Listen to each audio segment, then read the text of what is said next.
दोस्तों, बिहार की राजनीति में आज एक ऐसा धमाका हुआ है जिसने हर किसी को हिला कर रख दिया है।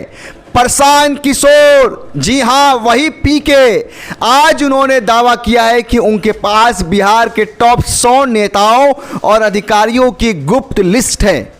अब आप सोच रहे होंगे, क्या ये सिर्फ हवाई बात है? क्या पीके भी वही कर रहे हैं जो हर नेता करता है, जनता को सिर्फ डराने और बरगलाने का काम, या फिर वाकई कुछ बड़ा राज छुपा है उनके पास? आइए जानते हैं इस पूरे वीडियो में। वीडियो को लास्ट तक देखिएगा, आपसे रिक्वेस्ट है।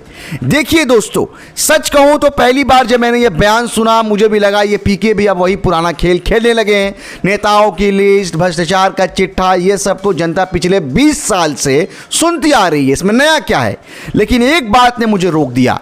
पीके ने साफ कहा, जन सुराज की सरकार बन गई तो किसी को बख्शा नहीं जाएगा। और जन सुराज की व्यवस्था बनी तो खाली प्रमाण नहीं रखा जाएगा। 100 टॉप पॉलिटिशियंस और ब्यूरोक्रेट्स का एक तरीके से हम लोगों ने सूची बना रखा है। इन लोगों पर बाजाप्ता वो कार्रवाई होगी कि पूरा देश देखेगा। अब ये लाइन, ये सामान्य नेता की लाइन नहीं लगती, ये लाइन किसी ऐसे इंसान की लगती है जिसने सचमुच में पूरी तैयारी कर रखी है। दोस्तों, आपको याद है ना, यही पीके कभी कांग्रेस के रणनीतिकार रहे। यही पीके ने मोदी की 2014 की जीत का पूरा लकीर खींचा था। यही पीके ने बंगाल में ममता बनर्जी को जिताया, और यही पीके ने नीतीश कुमार को भी फिर से मुख्यमंत्री बनाया। मतलब यह आदमी कोई मामूली खिलाड़ी नहीं है।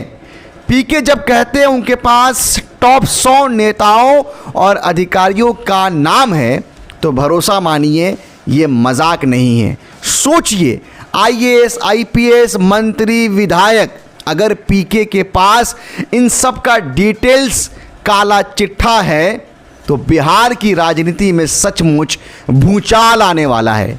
और दोस्तों, सच बताइए, क्या बिहार की जनता आज यही नहीं चाहती? 20 साल से जनता सिर्फ लूटी गई, ठगी गई और ठोकी गई। हर बार वादा बेरोजगारी मिटाएंगे, हर बार वादा अपराध खत्म करेंगे, लेकिन हुआ क्या? वही चोरी, वही लूट, वही अपराध। आज अगर पीके सामने आकर कह रहे हैं कि किसी को बख्शा नहीं जाएगा, तो भाई इस बार जनता का खून खौलना लाजमी है, क्योंकि बिहार की जनता पहली बार महसूस कर रही है कि कोई नेता धमकी नहीं दे रहा है, बल्कि सचमुच कार्रवाई करने वाला है। शुरुआत में मुझे भी लगा शायद पीके भी सिर्फ फेंक रहे हैं, लेकिन धीरे धीरे साफ हो गया ये बंदा अलग है, जबरदस्त है, खतरनाक है। पीके ने कहा, ईश्वर से मनाइए कि जनसुराज की सरकार ना बने, वरना किसी को बख्शा नहीं जाएगा। ये लाइन किसी साधारण नेता की लाइन नहीं है दोस्तों, ये लाइन बिहार के उन भ्रष्ट नेताओं और अधिकारियों के लिए सीधा वार्निंग है। मतलब प्रशांत किशोर के पास सिर्फ लिस्ट नहीं है, प्रशांत किशोर के पास पूरा चार्जशीट है। वो फाइलें जो अगर सामने आ गई तो आधी राजनीति जेल में होगी। अब सोचिए, कौन कौन हो सकते हैं उस लिस्ट में? क्या उसमें बड़े बड़े मंत्री हैं?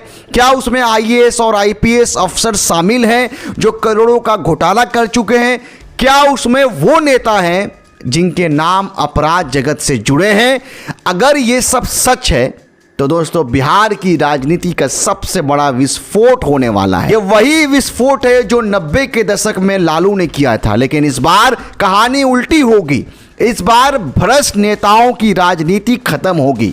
और यकीन मानिए, पीके अगर बोल रहे हैं, प्रशांत किशोर अगर बोले हैं कि किसी को नहीं छोड़ूंगा, तो वो सचमुच किसी को नहीं छोड़ेंगे, क्योंकि पीके नेता कम, रणनीतिकार और प्लानर ज़्यादा हैं। और प्लानर जब मैदान में उतरता है तो खेल उल्टा हो जाता है। तो दोस्तों, सवाल अब सिर्फ इतना है, क्या जनसुराज की सरकार वाकई बनेगी? आप भी कमेंट करके बताइए, क्या बिहार की जनता इस बार पीके पर भरोसा करेगी? क्या वो गुप्त लिस्ट कभी जनता के सामने आएगी?